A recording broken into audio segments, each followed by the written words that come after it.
Justin here and welcome back sa panibagong video.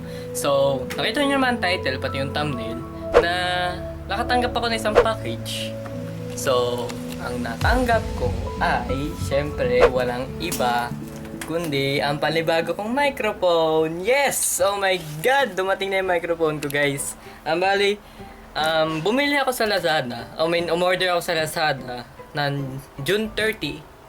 Then ngayon ay dumating na siya, July 7. Bali 1 week ang delivery and may fee. So bali may git 1,058 pesos ang ginastos ko. So para makita nyo ang pinaka full niya ito. Ayan, tatakbo na yung address ko. There we go.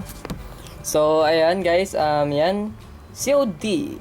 Yung cost 1,058 pesos. So yan, yan pangalan ko. Kailan ko siya in order June 30.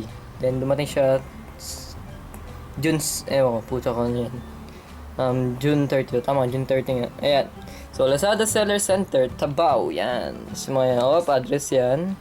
Tapos, galing LBC. Yan.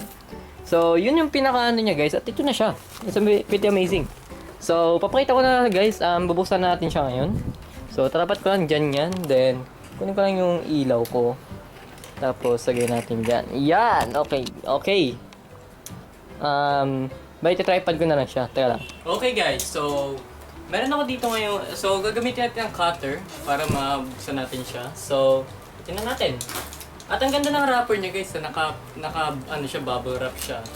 Which is pretty cool. Dahil ang ganda na pagka-deliver niya. Okay. So, ito. Ito siya. Bali, naka-tape.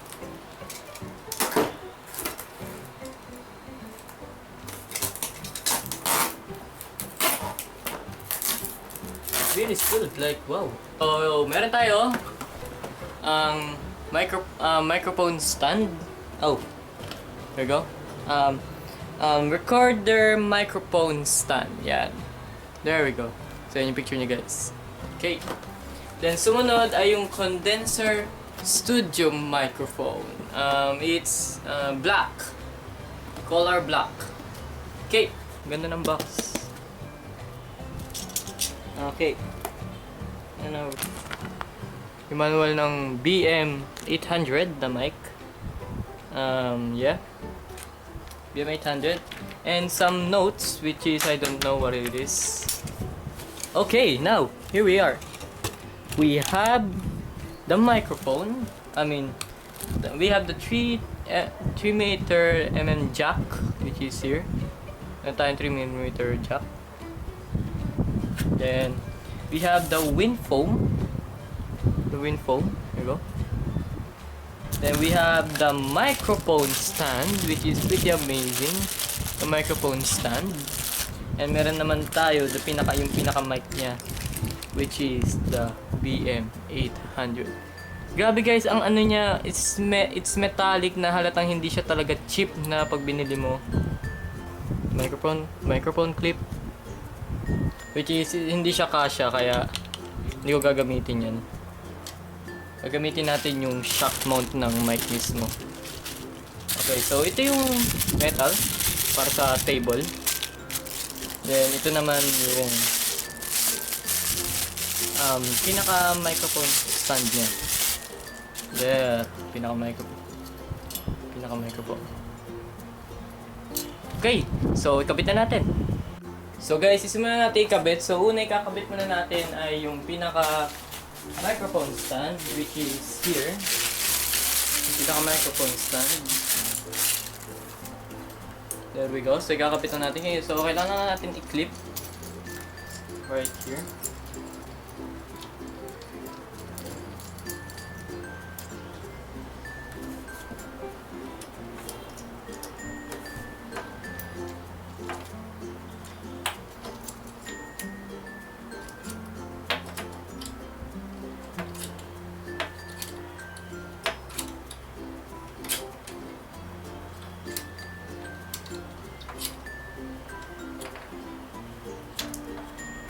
Okay. Kapit mo na yung... Taas mo naman. Kung gusto mong higpitan, gusto mong tagal, okay naman, gumigilid naman yan. Kung gusto mong higpitan konti para maigalaw mo yan. Paano pa? Sa taas ba? Sa Kahit baba? saan ka. Anong gusto mo? Yan, ganyan mo na lang. Ganyan lang. Ako na mag-adjust pa kung kailangan ko reference. Yan.